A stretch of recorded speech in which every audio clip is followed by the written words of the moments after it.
They thought she was sleeping, but she was mapping the room, counting guards, timing their rotations, and planning the most audacious escape in prison history. With cloud machine learning, your application interprets images, texts, and so much more. What happened next would expose a conspiracy that reached the highest levels of government and transform a forgotten inmate into the most wanted woman in America. Before we jump back in, tell us where you're tuning in from, and if this story touches you, make sure you're subscribed, because tomorrow I've saved something extra special for you. Sarah Chen had been lying motionless for 3 hours, her breathing slow and deliberate, eyes closed but mind razor sharp. To the guards watching through the reinforced glass of cell block D, she appeared to be just another broken prisoner, defeated by 6 months in solitary confinement. They had no idea that behind those closed eyelids, a brilliant mind was working with mechanical precision, cataloging every detail of her environment. The Metropolitan Correctional Facility was supposed to be escape-proof. Built in 1975 with the latest security technology, it had housed some of the most dangerous criminals in the country. No one had ever successfully escaped from the maximum security wing where Sarah was being held. The warden, Director Mills, took pride in this fact, often boasting to visiting officials about his impenetrable fortress. But Sarah Chen wasn't just any prisoner. Before her arrest on charges of espionage and treason, she had been one of the CIA's most valuable assets, a specialist in infiltration and extraction with an IQ of 187. The government that once relied on her expertise now kept her locked away, terrified of what she might reveal about Operation Blackwater, a covert program that had gone horribly wrong. Preparing and narrating this story took us a lot of time, so if you are enjoying it, subscribe to our channel, it means a lot to us. Now back to the story. As she lay there, Sarah's trained memory was creating a detailed blueprint of everything she could perceive. The guard station was positioned 37 feet from her cell door, elevated 18 inches above the main corridor. She had counted the footsteps of 7 different guards during their rotations, each with distinct patterns and timing. Guard Reynolds walked with a slight limp from an old injury, taking 23 seconds longer than the others to complete his rounds. Officer Martinez always paused for exactly 90 seconds at the vending machine on level 2, and Sergeant Walsh inevitably stopped to chat with the night shift supervisor between 11:47 and 11:52 p.m. The facility's architect had made one critical error in the design of the solitary confinement wing. The air circulation system, updated in 1998 to meet new federal standards, required larger ventilation shafts than the original building had accommodated. These shafts, hidden behind the walls, created a network of passages that connected every floor of the facility. Sarah had discovered this vulnerability during her second week of imprisonment, when a maintenance crew had worked on the air conditioning unit in the adjacent cell. Through carefully timed observations during her meals, exercise periods, and medical visits, Sarah had mapped the entire guard rotation schedule, identified the surveillance camera blind spots, and memorized the electronic lock sequences she had glimpsed during prisoner transfers. She knew that the main security console was unmanned for exactly 4 minutes every night during the shift change, when the outgoing supervisor completed his final report and the incoming supervisor conducted his equipment check. But this wasn't just about escaping prison. Sarah had been framed for the deaths of 12 CIA operatives in Moscow, but she knew the real traitor was still operating within the agency. The evidence she needed to prove her innocence was hidden in a safety deposit box in downtown Chicago, and she had only 72 hours before that evidence would be destroyed forever. Director Mills had received orders from Washington to transfer her to a black site facility in Romania, where she would disappear permanently. The pharmaceutical company that had provided the experimental drugs for Operation Blackwater had powerful connections in Congress and the Justice Department. They couldn't risk Sarah exposing how their mind control experiments had driven the Moscow operatives to kill each other in a psychotic break. The cover-up reached all the way to the deputy director of the CIA and 2 sitting senators who had profited from their investments in the company. As midnight approached, Sarah opened her eyes for the first time in hours. Through the narrow window of her cell, she could see the searchlight from the perimeter tower sweeping across the prison yard in its predictable pattern.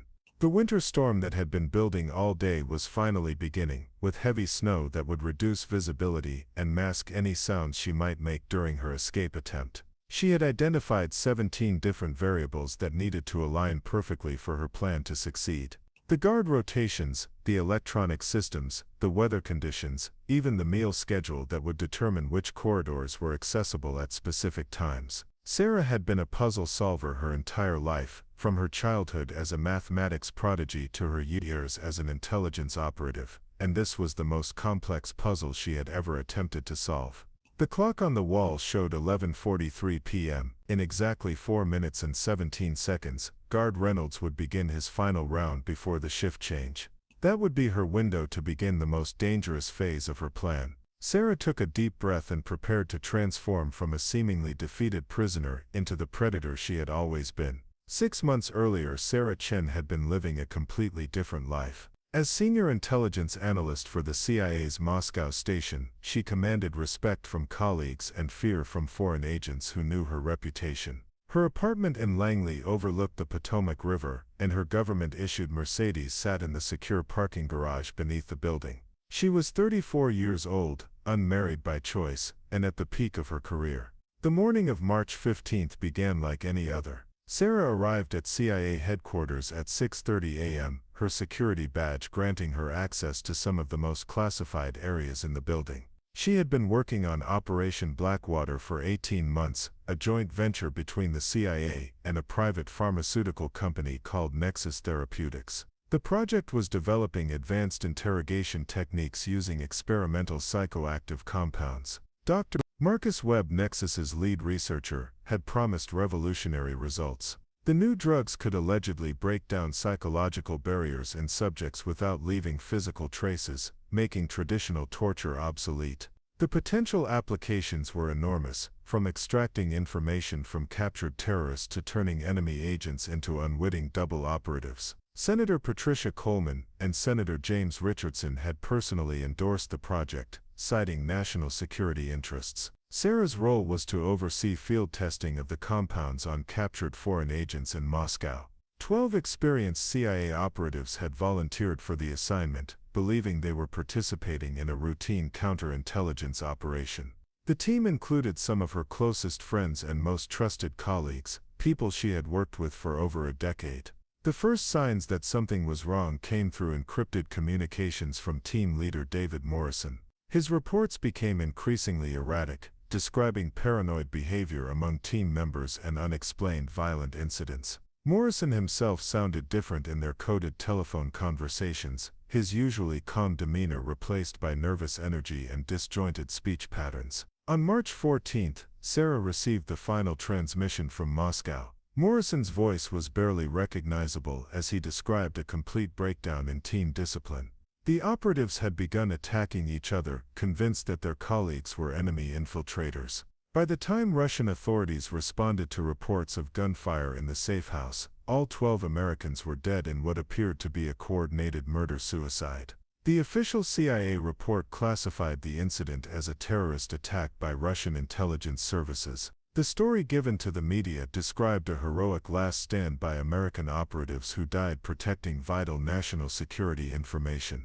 Sarah knew this was false. She had the original field reports and communication logs that told a very different story. When she attempted to raise concerns about Operation Blackwater with her supervisor, Deputy Director Harrison Kane, she was told to maintain operational security and let the investigation proceed through proper channels. Kane had been instrumental in securing congressional funding for the Nexus partnership, and his career was closely tied to the program's success. He made it clear that questioning the official narrative would be considered insubordination. But Sarah couldn't ignore what she had witnessed. The experimental drugs had obviously caused severe psychological breaks in the Moscow operatives, turning them against each other in a violent psychotic episode. Nexus Therapeutics had known about the dangerous side effects. She had found internal company memos discussing similar incidents during earlier testing phases. The corporation had deliberately concealed this information from the CIA and from the Congressional Oversight Committee. Senator Coleman's financial disclosure forms revealed significant investments in Nexus Therapeutics, as did Senator Richardson's portfolio. They had voted to approve funding for Operation Blackwater while personally profiting from the pharmaceutical company's government contracts. The conflict of interest was clear, but it was buried beneath layers of classified documentation that few people had the clearance to access. Sarah made copies of the most damaging evidence and stored them in a safety deposit box at First National Bank in downtown Chicago.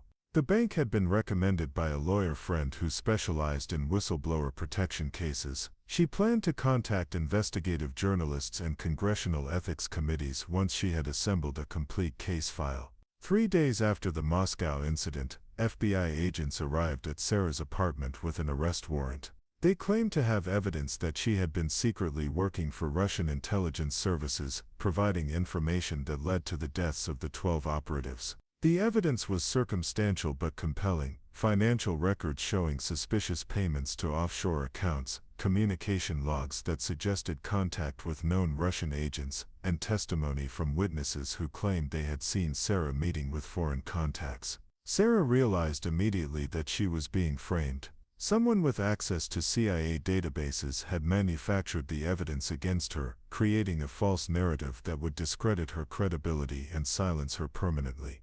The timing wasn't coincidental. Her arrest came just days before she planned to go public with her evidence about Operation Blackwater.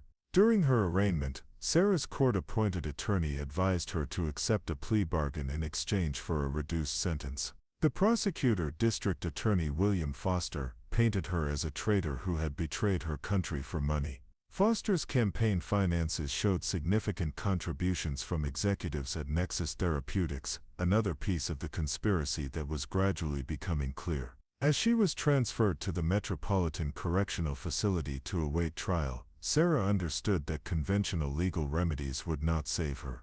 The same people who had framed her controlled the investigation, the prosecution, and the evidence. Her only chance for survival was to escape from prison and expose the truth before they could transfer her to a location where she would disappear forever. Sarah's transformation from prisoner to predator required skills she had developed over 15 years of intelligence work.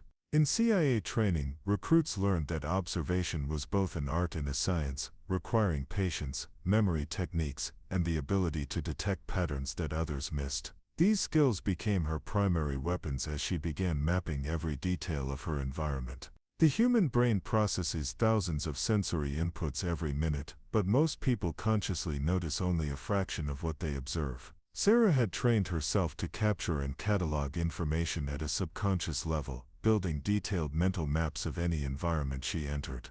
This technique, called environmental profiling, had made her one of the CIA's most effective field operatives. During her years in Moscow, Sarah had memorized the daily routines of over 200 individuals, from government officials to street vendors. She could predict when specific people would be in specific locations with remarkable accuracy, allowing her to plan meetings, avoid surveillance, and gather intelligence without detection. The same methodical approach would be essential for escaping from one of America's most secure federal facilities. The Metropolitan Correctional Facility operated on a rigid schedule designed to prevent exactly the kind of planning Sarah was attempting. Prisoners were moved in controlled groups at predetermined times, guards followed strict rotation protocols, and electronic systems monitored every door, corridor, and cell. The designers had assumed that no individual could gather enough information to exploit the system's vulnerabilities. But they had underestimated the capabilities of someone trained in advanced surveillance techniques. Sarah began each day by establishing what intelligence analysts called baseline parameters, the normal patterns of activity that defined her environment. She counted the number of footsteps between guard stations, timed the duration of electronic lock cycles, and memorized the specific sounds associated with different security procedures. The acoustics of the prison provided valuable intelligence that most people would dismiss as background noise. Sarah could distinguish between the footsteps of individual guards based on their weight, gait, and choice of footwear. She identified the subtle differences in electronic tones that indicated various system functions, from door locks engaging to surveillance cameras rotating. Even conversations between guards in distant corridors provided useful information about staffing levels and security protocols. Visual observation required more careful planning, since prisoners were under constant surveillance. Sarah developed techniques for gathering information during authorized activities like meals, exercise periods, and medical visits. She learned to use peripheral vision to observe areas outside her direct line of sight, and she practiced memorizing complex layouts after only brief exposure. The prison's library became particularly valuable for intelligence gathering. During her twice-weekly reading privileges, Sarah could observe guard stations from different angles and monitor the behavior patterns of both staff and inmates. She discovered that certain guards were more vigilant than others, that some security cameras had limited range, and that specific times of day offered better opportunities for undetected movement. Medical visits provided access to different areas of the facility and opportunities to observe security procedures that weren't visible from her cell block. Sarah feigned minor health complaints to justify regular trips to the infirmary, where she could study the layout of corridors, the placement of emergency exits, and the behavior of medical staff who might be potential allies or obstacles. The prison's maintenance schedule became another crucial source of intelligence. Sarah noticed that repair work on various systems created temporary vulnerabilities in the facility's security. When technicians serviced the electronic locks, there were brief periods when backup systems took control. When cleaning crews worked in restricted areas, certain corridors became accessible to authorized personnel who might not normally have access. Sarah also studied the psychology of her captors, looking for behavioral patterns that could be exploited during her escape attempt. Guard Reynolds was divorced and often received emotional phone calls from his ex-wife, leaving him distracted during certain shifts. Officer Martinez was studying for a promotion exam and frequently reviewed materials instead of monitoring surveillance screens. Sergeant Walsh had a gambling problem and sometimes left his post to place bets during sporting events. The most challenging aspect of her intelligence gathering was maintaining the appearance of a defeated prisoner while conducting sophisticated surveillance. Sarah had to balance her need for information with the requirement to avoid suspicion from guards who were trained to detect unusual behavior among inmates. She developed a pattern of apparent depression and resignation that masked her true mental state. Every night Sarah would review the intelligence she had gathered, looking for patterns and opportunities that might not be immediately obvious. She created mental maps of the facility that included guard positions, camera angles, electronic systems, and timing sequences. This information formed the foundation of her escape plan, but it also revealed the massive scope of the challenge she faced. The Metropolitan Correctional Facility had been designed by security experts who understood that successful escapes required detailed planning and perfect execution.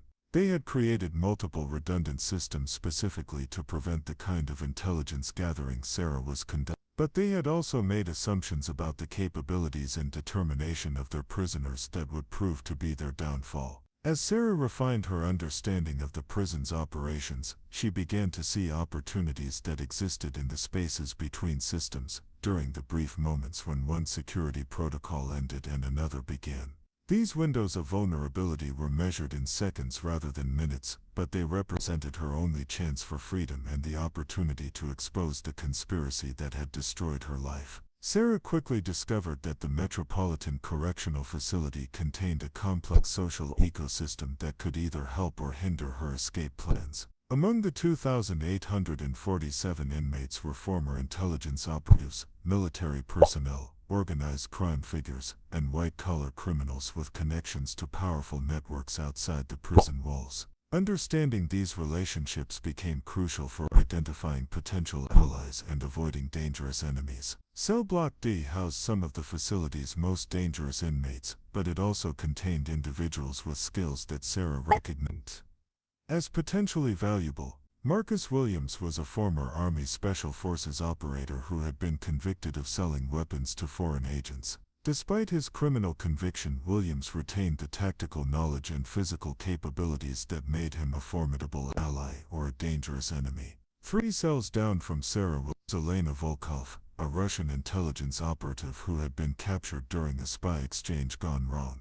Volkov possessed intimate knowledge of Russian security protocols and had been trained in many of the same techniques Sarah had learned during her CI career. The two women maintained a careful distance, each recognizing the other as a professional who might be useful under the right circumstances. Dr. Jennifer Park occupied the cell directly across from Sarah's. Park had been convicted of selling classified medical research to Chinese intelligence services, but her background in biochemistry and pharmacology made her an expert on the very drugs that had been used in Operation Blackwater. Park had worked for Nexus Therapeutics before her arrest, and she possessed inside knowledge about the company's research programs and corporate structure. The prison's informal communication network operated through a sophisticated system of coded messages, hidden notes, and carefully choreographed interactions during communal activities. Sarah learned that inmates had developed methods for passing information that avoided detection by guards and surveillance systems. These techniques included everything from modified sign language to messages hidden in library books. Jimmy the Wire Castellano controlled much of the prison's internal information network. Before his conviction for racketeering, Castellano had run communications for a major organized crime family with connections throughout law enforcement and government. His ability to gather and distribute intelligence within the prison made him one of the most influential inmates in the facility. Through careful observation of social dynamics during meal periods and exercise time, Sarah identified the power structures that governed inmate behavior. Certain individuals commanded respect and loyalty from large groups of prisoners, while others were marginalized or actively targeted by rival factions. Understanding these relationships was essential for predicting how different inmates might react during her escape attempt. Sarah's reputation as a former CI operative preceded her, creating both opportunities and complications. Some inmates viewed her with suspicion, believing that she might be working undercover for federal law enforcement. Others saw her as a potential source of valuable information or skills that could benefit their own criminal enterprises. She had to navigate these perceptions carefully while gathering the intelligence she needed.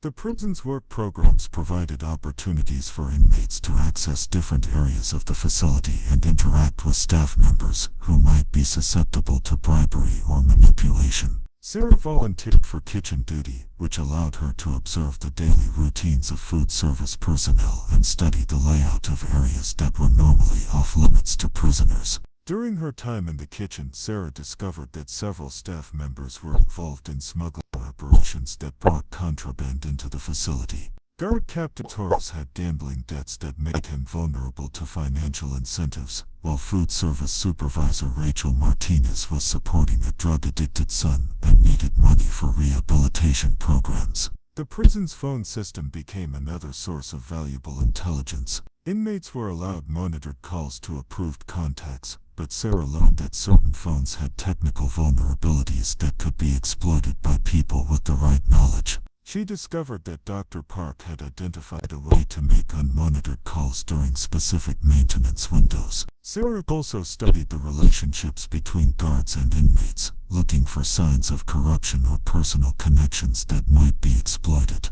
Officer Davis had developed an inappropriate relationship with inmate Lisa Chen, who was serving time for financial fraud. Sergeant Morrison's nephew was currently imprisoned in another federal facility, making Morrison potentially sympathetic to inmates who could provide information about conditions at other prisons. The medical staff presented another set of opportunities and challenges. Nurse Patricia Walsh was genuinely concerned about prisoner welfare and had occasionally bent rules to provide additional care for inmates with serious health conditions. Dr. Michael Foster, the facility's psychiatrist, had written academic papers criticizing the prison system and might be sympathetic to someone who could provide evidence of governmental misconduct. Sarah's most valuable discovery was the existence of a small group of inmates who were planning their own escape attempt. Led by former military contractor David Chen, this group had been gathering intelligence about security vulnerabilities for over 8 months. Their plan was crude compared to Sarah's sophisticated approach, but they had identified several useful pieces of information about guard schedules and electronic systems. Rather than joining their escape attempt, Sarah realized that she could use their plans as a distraction that would draw security attention away from her own activities. If she could time her escape to coincide with their attempt, the resulting chaos would provide additional cover for her movements through the facility. The complexity of the prison's social networks meant that Sarah had to carefully consider the potential consequences of every interaction and alliance. The wrong choice of allies could compromise her plans or put her in danger from rival groups. But the right relationships could provide access to resources, information, and support that would significantly improve her chances of success. As Sarah continued mapping the human terrain of the Metropolitan Correctional Facility, she began to see how individual relationships and group dynamics could be orchestrated to create the conditions she needed for escape. The prison contained hundreds of people with their own motivations, fears, and vulnerabilities, and Sarah was learning to view them as components in the complex machine she was preparing to manipulate. Time was running out faster than Sarah had anticipated. Through carefully monitored phone conversations and coded messages passed during meal periods, she learned that Director Mills had received updated transfer orders from Washington. Instead of the 72 hours she had originally calculated, Sarah now had less than 48 hours before she would be moved to the Black Site facility in Romania. The acceleration of the timeline meant that several aspects of her escape plan would have to be improvised rather than carefully rehearsed. Sarah had been counting on having at least another week to observe guard rotations and refine her understanding of the facility's security systems. Now she would have to execute her plan based on incomplete information and hope that her experience and training would compensate for the gaps in her preparation. Elena Volkov proved to be an unexpected source of crucial intelligence. During a carefully orchestrated encounter in the prison library, Volkov passed Sarah a note hidden inside a copy of Dostoevsky's Crime and Punishment. The note contained detailed information about a maintenance tunnel that connected the facility's heating system to the municipal utility network beneath the city streets. Volkov had discovered the tunnel during her own escape planning, but her plan had been compromised when another inmate betrayed her to prison authorities in exchange for reduced sentence consideration. Rather than see the information go to waste, Volkov decided to share it with someone who might have a better chance of success. The Russian operative recognized that Sarah's CIA training gave her advantages that most inmates lacked. The maintenance tunnel was accessible through a heating vent in the facility's basement level, but reaching that area would require Sarah to navigate through several secure checkpoints and avoid multiple surveillance systems. The tunnel itself was partially flooded and filled with hazardous gases from the city's sewer system, making it extremely dangerous even for someone with extensive survival training. Dr. Jennifer Park provided additional critical information about the timeline for Operation Blackwater's cover-up. Through contacts she still maintained at Nexus Therapeutics, Park had learned that the company was preparing to destroy all research records related to the Moscow incident. Congressional investigators were scheduled to review the documents in exactly 60 hours, which meant that the evidence would be eliminated before any official inquiry could take place. The destruction of those records would make it impossible for Sarah to prove her innocence or expose the conspiracy that had led to the deaths of 12 CIA operatives. Even if she managed to escape from prison and retrieve the evidence from her safety deposit box in Chicago, she would need the Nexus documents to corroborate her claims and establish the connection between the pharmaceutical company and the congressional corruption. Sarah's analysis of the guard rotation schedules revealed a narrow window of opportunity that would occur during the next night shift change. Between 2:17 and 2:21 a.m., there would be a 4-minute gap when the basement level would be unmonitored due to a shift overlap in the security control room. This window occurred only 3 times per week, and the next opportunity would be her last before the scheduled transfer. The weather forecast added another complicating factor to her calculations. A major winter storm was approaching the Chicago area, with predictions of heavy snow and high winds that would reduce visibility, but also make movement through the utility tunnels more dangerous. The storm would provide cover for her escape attempt, but it would also increase the risk of hypothermia and make navigation more difficult. Marcus Williams, the former Special Forces operative, offered to create a diversion that would draw additional security attention away from the basement level. Williams had been planning his own escape attempt for months, and he agreed to accelerate his timeline to coincide with Sarah's plan. His military background made him capable of creating significant chaos that would overwhelm the prison's security response. The diversion would involve a coordinated disturbance in the main recreation area that would require guards from multiple sections to respond. Williams had recruited several other inmates to participate, including Jimmy Castellano, who could use his communication network to coordinate the timing of various incidents throughout the facility. Sarah realized that she would need additional resources to survive the journey through the utility tunnels and reach her destination in downtown Chicago. Through Dr. Park's connections, she arranged to have emergency medical supplies and cold weather gear positioned at strategic locations along her escape route. These preparations required bribing several staff members and coordinating with criminal contacts outside the facility. The complexity of the operation increased the number of variables that could go wrong, but Sarah had no choice except to accept the additional risks. Every additional person involved in the plan created another potential point of failure, but she lacked the time to develop a simpler approach that would still have a reasonable chance of success. Communication with her contacts outside the prison became increasingly important as the timeline compressed. Sarah had to rely on Dr. Park's smuggled phone access to coordinate with a former CIA colleague who had remained loyal despite the charges against her. Agent Michael Torres had been quietly investigating the Operation Blackwater cover-up and was positioned to help Sarah once she reached Chicago. Torres had confirmed that the safety deposit box containing Sarah's evidence was still secure, but he warned that federal agents were monitoring the bank and would be alerted immediately if she attempted to access the box. This meant that Sarah would have only minutes to retrieve the documents before law enforcement arrived in force. The pressure of the accelerated timeline was affecting everyone involved in the escape plan. Guards were becoming more suspicious of unusual inmate behavior, and several staff members who had agreed to assist were becoming nervous about the potential consequences of their involvement. Sarah had to use all of her psychological training to maintain morale and prevent anyone from betraying the operation. As the final day approached, Sarah conducted a last review of every aspect of her plan, looking for potential improvements or alternatives that might increase her chances of success. She had transformed from a prisoner into the commander of a complex operation involving dozens of people and multiple simultaneous objectives. The next 24 hours would determine whether her planning and preparation had been sufficient to overcome the most sophisticated security system she had ever faced. At 11:43 p.m., Sarah opened her eyes and began the most dangerous night of her life. The winter storm had intensified throughout the evening, with snow accumulating at nearly 2 inches per hour and wind gusts that rattled the windows of the Metropolitan Correctional Facility. The weather would provide cover for her movements, but it would also make every aspect of her escape significantly more challenging. The first phase of her plan required precise timing and absolute silence. Sarah had spent weeks loosening the screws that held the ventilation grate in her cell wall, using a makeshift tool created from a metal strip she had removed from her prison-issued shoes.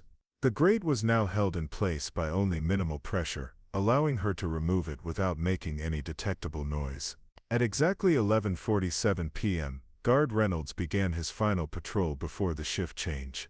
Sarah counted his footsteps as he walked past her cell, noting the slight hesitation that indicated his limp was bothering him more than usual due to the cold weather. She waited an additional 30 seconds after his footsteps faded before beginning her movement into the ventilation system. The air shaft was barely large enough to accommodate her body, and Sarah had to move in a controlled crawl that would not create vibrations in the metal ductwork. She had memorized the layout of the ventilation system from maintenance blueprints that Dr. Park had obtained through her contacts, but navigating in complete darkness while maintaining absolute silence required all of her training and concentration. The shaft led to a junction point where 3 different ducts converged near the facility's main air handling unit. Sarah had calculated that this location would provide access to a larger maintenance corridor that connected to the basement level. However, reaching that corridor required her to remove another grate and drop down through a vertical shaft that was nearly 8 feet in length. As Sarah approached the junction point, she could hear voices from the guard station below. Officers Martinez and Walsh were discussing the weather and complaining about having to work during the storm. Their conversation provided acoustic cover for the slight sounds Sarah made while manipulating the grate mechanism, but it also confirmed that both guards were at their posts rather than conducting patrols. The drop through the vertical shaft was the most physically challenging aspect of the escape so far. Sarah had to lower herself slowly using only her arms and core strength, while controlling her descent to avoid making any impact noise when she reached the bottom. The shaft ended in a mechanical room filled with heating equipment and electrical panels that created a maze of obstacles in the darkness. Sarah's mental map of the basement level guided her through the mechanical room toward the access point for the utility tunnel that Elena Volkov had described. The tunnel entrance was hidden behind a false panel that had been installed during building renovations in 1998. Removing the panel required tools that Sarah had improvised from materials obtained during her kitchen work detail. Meanwhile, Marcus Williams was implementing his part of the escape plan. At exactly 12:15 a.m., Williams initiated a coordinated disturbance in cell block A that was designed to draw security attention away from the basement level. The incident began as an apparent fight between rival gang members, but it quickly escalated into a facility-wide emergency that required response from guards throughout the prison. The timing of Williams' diversion was critical to Sarah's success. As alarms began sounding throughout the facility, guards from the basement security station were called upstairs to assist with the emergency response. This left the lower levels of the prison temporarily unmonitored, creating the window of opportunity that Sarah needed to access the utility tunnel. The tunnel entrance was concealed behind a wall panel in a storage room that was normally locked and secured. Sarah had obtained access codes from a maintenance worker who owed money to Jimmy Castellano's criminal organization. The codes were scheduled to change at midnight, which meant Sarah had only minutes to use them before they became invalid. Once inside the utility tunnel, Sarah encountered conditions that were worse than Elena Volkov had described. The tunnel was partially flooded with contaminated water that reached nearly to her waist, and the air was filled with toxic gases that made breathing difficult without proper equipment. Sarah had anticipated these conditions and brought improvised breathing protection, but the reality was more challenging than her preparations had addressed. The tunnel extended for nearly half a mile through the city's underground infrastructure, connecting to a network of maintenance passages that provided access to various municipal utilities. Sarah's route required her to navigate through areas that were actively used by city workers, making detection a constant risk despite the late hour and severe weather conditions. Navigation through the tunnel system relied on landmarks that Sarah had memorized from utility maps obtained through Dr. Park's outside contacts. These landmarks included specific pipe configurations, electrical junction boxes and drainage points that would guide her toward the exit point she had selected near downtown Chicago. However, the flooding had obscured many of these markers, forcing Sarah to rely on her sense of direction and estimated travel distances. The physical challenges of moving through the contaminated water while carrying essential supplies pushed Sarah to the limits of her endurance. The cold temperature of the water was causing hypothermia, and the toxic gases were creating respiratory distress that made it difficult to maintain the pace she needed to reach her destination before dawn. After 43 minutes of movement through the tunnel system, Sarah reached the exit point she had selected beneath a parking garage 6 blocks from the bank where her evidence was stored. The exit required her to climb through a drainage pipe that emerged in a storm sewer grate, but the opening had been partially blocked by debris and snow from the ongoing storm. Sarah spent precious minutes clearing the obstruction while listening for any sounds that might indicate detection by law enforcement. The storm provided acoustic cover, but it also made it difficult for her to hear approaching vehicles or personnel who might be searching for her. By this point, her absence from the prison had certainly been discovered, and authorities would be coordinating a manhunt that would focus on the immediate area around the facility. Emerging from the storm sewer into the downtown Chicago snowstorm, Sarah found herself in a transformed landscape where familiar streets were barely recognizable under several inches of accumulated snow. The weather conditions that had provided cover for her escape were now creating new challenges as she attempted to navigate to the bank and retrieve the evidence that would prove her innocence. Sarah emerged from the storm sewer into a Chicago transformed by the blizzard. The familiar downtown streets were buried under 8 inches of snow, with drifts reaching 3 feet in some areas where the wind had created natural barriers. The storm that had provided cover for her escape was now creating new obstacles as she struggled through the deserted streets toward First National Bank. The temperature had dropped to -12 degrees Fahrenheit, and the wind chill made it feel like -30. Sarah's prison-issued clothing provided minimal protection against the extreme cold, and her wet condition from the tunnel journey accelerated the onset of hypothermia. She estimated that she had perhaps 20 minutes before the cold would begin affecting her cognitive abilities and motor functions. Emergency vehicles were already visible in the distance, their flashing lights creating an eerie pattern against the falling snow. Sarah could hear the sound of helicopters overhead, but the storm was limiting their effectiveness and forcing law enforcement to rely primarily on ground units. The severe weather was working in her favor, but it was also making every step a battle for survival. The bank was located 6 blocks from her emergence point, but the snow-covered streets made navigation challenging even for someone familiar with the area. Street signs were obscured by accumulated snow, and the usual landmarks were transformed beyond recognition. Sarah had to rely on her memory of the downtown area and the basic directional guidance provided by the few visible building outlines. As she struggled through the deep snow, Sarah became aware of increased police activity throughout the downtown area. Squad cars were positioning themselves at major intersections, and she could see officers with flashlights conducting systematic searches of alleys and building entrances. The manhunt had begun with impressive speed and coordination, indicating that federal agents were directing the operation rather than local police. Sarah's training in evasion and escape techniques became crucial as she navigated through the search perimeter. She avoided main streets and used service alleys, loading docks and building alcoves to stay hidden from the patrol units. The storm provided visual cover, but it also left clear tracks in the snow that could be followed by pursuing officers. 2 blocks from the bank, Sarah encountered the first real threat to her mission. A police checkpoint had been established at the intersection of Michigan Avenue and Randolph Street, with officers stopping and questioning anyone found on the streets during the emergency. The checkpoint was positioned directly on her planned route to the bank, forcing her to find an alternative path through the downtown area. Sarah decided to use the city's underground pedway system, a network of tunnels and bridges that connected major buildings in the downtown area. The pedway was designed to allow pedestrians to move between buildings without exposure to Chicago's harsh winter weather, but it was normally closed during overnight hours. Sarah would need to find an access point and navigate through areas that might be secured or monitored.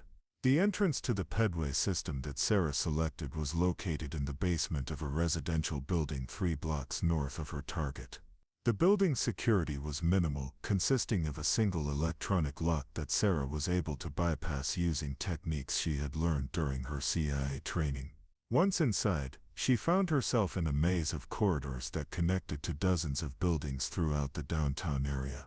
Navigation through the pedway system required Sarah to use building directories and signage to maintain her sense of direction while avoiding security cameras and motion sensors that might alert building management to her presence. Many of the corridors were equipped with emergency lighting that created shadows and blind spots, but they also provided enough illumination for her to read the directional signs. The pedway route to the bank required Sarah to pass through several major office buildings and a shopping complex that connected to the financial district. Each transition between buildings presented security challenges, including card reader doors, motion-activated lighting, and surveillance systems that could record her passage. Sarah had to balance speed with stealth, knowing that every additional minute increased the risk of detection. As she moved through the underground passages, Sarah could hear the sounds of the search operation above ground. Police radios crackled with coordination messages, and the rumble of heavy vehicles indicated that specialized units were being deployed throughout the downtown area.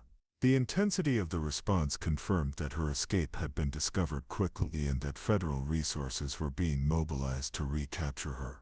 Agent Michael Torres, Sarah's loyal CIA contact, was monitoring police communications from his position in a surveillance vehicle 12 blocks from the bank. Torres had positioned himself to provide early warning if law enforcement discovered Sarah's destination, but he was also ready to create diversions that might draw attention away from the bank if necessary. Through his monitoring of federal communication channels, Torres learned that Deputy Director Harrison Kane had arrived in Chicago and was personally directing the manhunt. Kane's presence indicated that recovering Sarah was considered a top priority by the CIA leadership, and that the operation would have access to unlimited resources and personnel. Kane had brought with him a specialized tactical team that included former CIA operatives with experience in urban manhunts and prisoner recovery operations. These agents knew Sarah's training and capabilities, making them significantly more dangerous than local law enforcement officers who might underestimate her skills and determination. The tactical team was coordinating with local police to establish a tightening perimeter around the downtown area, with the goal of limiting Sarah's movement options and forcing her toward predetermined capture points. Traffic cameras, building security systems, and even private surveillance networks were being monitored to track any sign of her movement through the city. Sarah's approach to the bank required her to exit the pedway system and cross 2 city blocks of open terrain where she would be vulnerable to observation from air and ground units. The storm continued to provide visual cover, but it was beginning to show signs of weakening, which would improve visibility for the search teams. As she prepared for the final phase of her journey to the bank, Sarah realized that the most dangerous part of her mission was just beginning. Retrieving the evidence from her safety deposit box would require her to enter a building that was certainly under surveillance, and escaping with the documents would be even more challenging than reaching the bank had been. The success of her entire plan now depended on timing, luck, and her ability to outthink opponents who knew her capabilities and were prepared for exactly the kind of operation she was attempting to execute. At 3:47 a.m., Sarah finally reached the entrance to First National Bank, her body trembling from hypothermia and exhaustion. The massive granite building loomed through the swirling snow like a fortress, its classical columns and brass fixtures creating an imposing facade that had intimidated customers and criminals for over a century. Sarah knew that inside this building lay the only evidence that could prove her innocence and expose the conspiracy that had destroyed her life. The bank's exterior was under active surveillance by federal agents positioned in unmarked vehicles across the street. Sarah could identify at least 3 separate surveillance teams based on the positioning of vehicles and the subtle patterns of movement she observed through the storm. Deputy Director Kane had anticipated that she might attempt to retrieve evidence from the bank, and he had prepared accordingly. Agent Michael Torres was monitoring the situation from his position 2 blocks away, using sophisticated electronic equipment to intercept communications between the surveillance teams. Through his headset, Torres heard confirmation that federal agents were positioned at every entrance to the bank and that tactical teams were standing by to move in the moment Sarah was detected. Sarah's access to the bank required her to use skills she had developed during her most dangerous CIA operations. The building's security system included motion sensors, pressure plates, and thermal imaging cameras that could detect intruders even during power outages or system failures. However, Sarah had identified a vulnerability in the system during her previous visits to establish the safety deposit box. The bank's loading dock was equipped with an older electronic lock system that had been installed before the most recent security upgrades. This system relied on magnetic card readers that could be defeated using techniques Sarah had learned during infiltration training. More importantly, the loading dock area was positioned in a way that created a blind spot in the building's surveillance coverage. Sarah approached the loading dock by moving through a series of service alleys that allowed her to avoid the main surveillance positions. The heavy snow provided visual cover, but it also left tracks that would be visible to anyone who followed her route. She had to balance speed with stealth, knowing that every additional minute in the open increased the risk of detection. The electronic lock on the loading dock responded to Sarah's improvised bypass device, allowing her to enter the building's service area without triggering the main alarm system. However, she knew that her entry would be detected within minutes by security systems that monitored even minor changes in the building's status. She had perhaps 10 minutes before federal agents would realize that she was inside the building. Navigation through the bank's interior required Sarah to avoid multiple layers of security while reaching the basement vault area where safety deposit boxes were stored. The route took her through employee areas, past security stations, and around surveillance cameras that were positioned to monitor every corridor and room in the building. The vault area was protected by a time lock system that would not open until normal business hours, but Sarah had anticipated this obstacle. During her original visit to establish the safety deposit box, she had observed maintenance procedures that revealed a manual override system designed for emergency access. Activating this system required specialized knowledge and tools, but it was Sarah's only option for reaching her evidence. The manual override was hidden behind a false panel in the vault's anteroom, accessible only to bank officials and security personnel who had been trained in emergency procedures. Sarah had memorized the location and operation of this system during her previous visits, but implementing the override under pressure while avoiding detection required all of her technical skills. As Sarah worked to access the vault, Agent Torres was monitoring communications between the federal surveillance teams. Kane had realized that Sarah was inside the building and was coordinating a tactical response that would seal off all possible escape routes. Specialized equipment was being deployed to detect her exact location within the building, and tactical teams were preparing to enter from multiple directions. The safety deposit box containing Sarah's evidence was located in the deepest section of the vault, protected by additional security measures that included biometric scanners and dual-key systems. Sarah had prepared for these obstacles by creating false identification documents and backup access methods, but she was working against a ticking clock that was counting down to her capture. Inside the safety deposit box, Sarah found exactly what she had hoped to preserve: original CIA communications logs that proved the Operation Blackwater cover-up, financial records showing congressional corruption, internal Nexus Therapeutics documents describing the dangerous side effects of their experimental drugs, and photographic evidence of the meetings between company officials and government conspirators. The documents painted a clear picture of the conspiracy that had led to the deaths of 12 CIA operatives and Sarah's subsequent framing. Senator Coleman and Senator Richardson had received significant financial benefits from Nexus Therapeutics in exchange for supporting the Operation Blackwater funding. Deputy Director Kane had covered up the Moscow incident to protect his own career and his relationships with the pharmaceutical company. Most damaging of all were internal Nexus memos that showed company executives knew about the psychotic side effects of their experimental drugs, but had concealed this information from the CIA and congressional oversight committees. The documents proved that the deaths in Moscow were the direct result of corporate negligence and government corruption, not enemy action or Sarah's alleged betrayal. Sarah photographed each document using a camera she had obtained through Dr. Park's contacts, creating digital copies that could be transmitted to journalists and investigators, even if the original documents were lost or destroyed. She also made multiple copies of the most critical evidence, hiding them in different locations throughout her clothing and equipment. As she completed the documentation process, Sarah could hear sounds of federal agents entering the building through multiple access points. Kane's tactical teams were conducting a systematic search that would reach the vault area within minutes. Sarah had successfully obtained the evidence she needed, but her escape from the bank would be even more challenging than her infiltration had been. The evidence now in Sarah's possession was sufficient to expose the entire conspiracy and prove her innocence, but only if she could survive long enough to deliver it to people who could act on the information.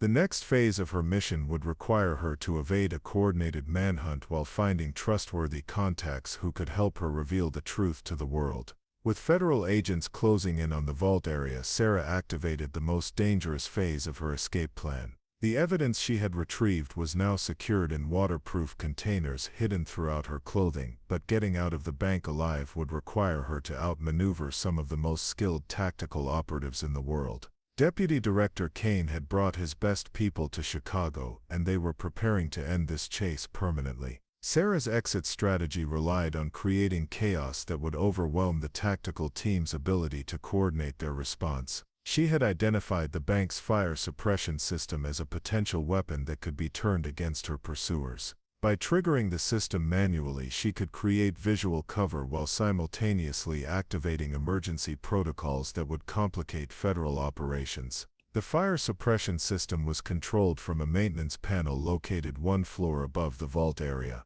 Reaching this panel required Sarah to move through corridors that were certainly under surveillance, but the alternative was to remain trapped in the vault until the tactical teams reached her position. She had no choice except to take the calculated risk and hope that her speed would overcome their preparation. Agent Torres was monitoring federal communications from his surveillance position and realized that Sarah was about to be cornered. Using encrypted radio equipment, Torres initiated a series of false emergency calls that would draw local police resources away from the bank area and create confusion among the various law enforcement agencies operating in downtown Chicago. The diversion created by Torres was effective but temporary. Kane quickly identified the false calls as deliberate misdirection and refocused his tactical teams on the bank building. However, the confusion had bought Sarah precious minutes that she used to reach the fire suppression control panel and prepare her escape. Sarah's activation of the fire suppression system created immediate chaos throughout the building. Water began flooding the corridors while emergency lighting activated and alarm systems began broadcasting evacuation warnings. The tactical teams found themselves operating in an environment that severely limited their visibility and communication capabilities. The flooding created additional complications for the federal agents who were wearing tactical gear that was not designed for operation in several inches of water. Their movement was slowed and their specialized equipment was vulnerable to water damage that could compromise their effectiveness during the pursuit. Sarah used the chaos to move toward an emergency exit that she had identified during her reconnaissance of the building.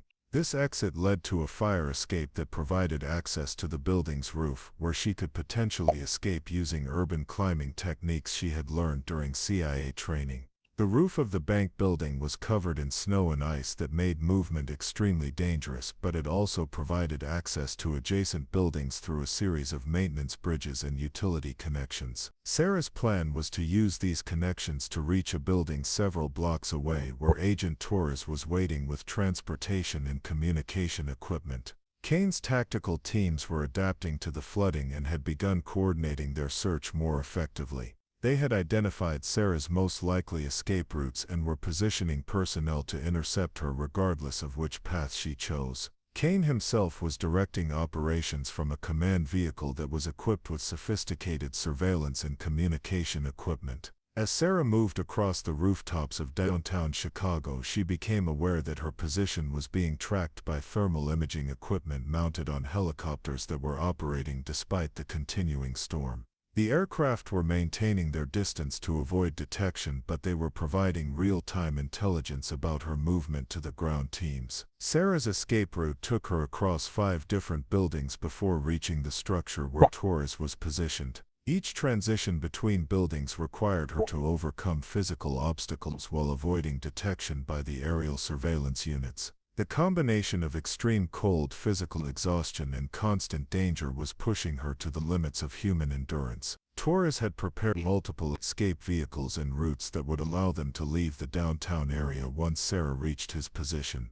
However, federal agents had also anticipated this possibility and were positioning resources to intercept any vehicle that might be carrying the escaped prisoner. The final approach to Torres's position required Sarah to descend through a building that was occupied by residents who might alert authorities to her presence. Sarah had to move through apartment corridors and service areas while avoiding contact with civilians who could compromise her location. Torres provided covering fire when federal agents attempted to intercept Sarah during her final approach to the extraction point. The engagement was brief but intense, confirming that Kane's teams had standing orders to prevent Sarah's escape at any cost. Torres's intervention allowed Sarah to reach the extraction vehicle, but it also revealed his position to federal forces. The high-speed chase that followed took Sarah and Torres through the snow-covered streets of Chicago while federal vehicles and aircraft attempted to prevent their escape. Torres's driving skills and knowledge of the city allowed them to evade immediate capture, but Kane was coordinating resources that would eventually overwhelm their ability to run. Sarah realized that conventional escape methods would not be sufficient to evade the massive manhunt that Kane was directing. She would need to implement the final phase of her plan, which involved revealing the evidence to the media and congressional investigators simultaneously. Using Torres's communication equipment, Sarah began transmitting copies of the evidence to investigative journalists, congressional staff members, and international media outlets that had the resources to verify and publish the documents. The simultaneous release would prevent any single organization from suppressing the information. As the evidence began appearing in newsrooms across the country, Kane realized that his mission had failed. The conspiracy that had protected Operation Blackwater was now exposed, and continuing the manhunt would only draw additional attention to the very information they had been trying to suppress. The simultaneous release of evidence to 17 different media outlets created a firestorm that reached the highest levels of American government within a minute. By dawn on February 18th, every major television network was broadcasting Sarah's documented proof of the Operation Blackwater conspiracy, congressional corruption, and the systematic cover-up that had led to the deaths of 12 CIA operatives.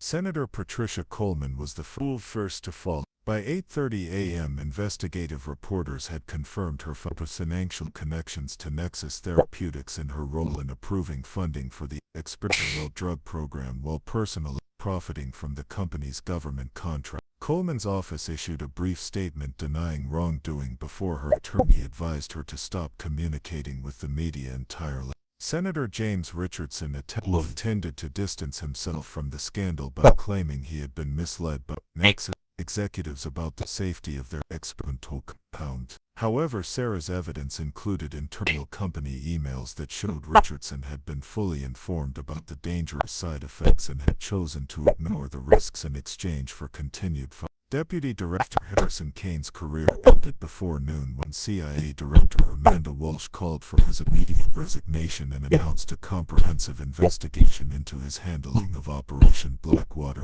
Kane's attempts to frame Sarah and suppress evidence of the conspiracy violated numerous federal laws and intelligence community protocol. Within hours, federal prosecutors were preparing criminal charges against him. Dr. Marcus Webb and the executive leadership of Nexus Therapeutics faced their own reckoning as the FBI raided company headquarters and seized all records related to the experimental drug program. Webb's earlier claims about the safety and effectiveness of the compounds were contradicted by his own internal research, which had documented severe psychological side effects in multiple test subjects. The evidence said Sarah had risked her life to retrieve proof that the Moscow operatives had died because Nexus Therapeutics had concealed critical safety information from the CIA. The experimental drugs had caused the psychological breaks that led to the violent incident, not enemy action or security failures. The cover-up had been designed to protect corporate profits and political careers rather than national security. Sarah's vindication came through a combination of media exposure and congressional action that moved with unprecedented speed. House Speaker Maria Rodriguez announced emergency hearings to investigate the Operation Blackwater conspiracy, while Senate Majority Leader David Kim called for a special prosecutor to pursue criminal charges against all involved parties. The Metropolitan Correctional Facility became the center of its own investigation when Sarah's escape exposed systematic corruption within the prison system. Guard Captain Torres, Food Service Supervisor Martinez, and several other staff members were arrested for their roles in smuggling operations and accepting bribes from inmates. Director Mills faced federal charges for his role in the planned transfer to the Romanian black site. Agent Michael Torres was granted immunity in exchange for his cooperation with multiple investigations into the conspiracy. His detailed testimony about Kane's attempts to eliminate Sarah provided crucial evidence for prosecutors who were building cases against the surviving conspirators. Torres's loyalty to Sarah and his willingness to risk his career had been instrumental in exposing the truth. Elena Volkov, Dr.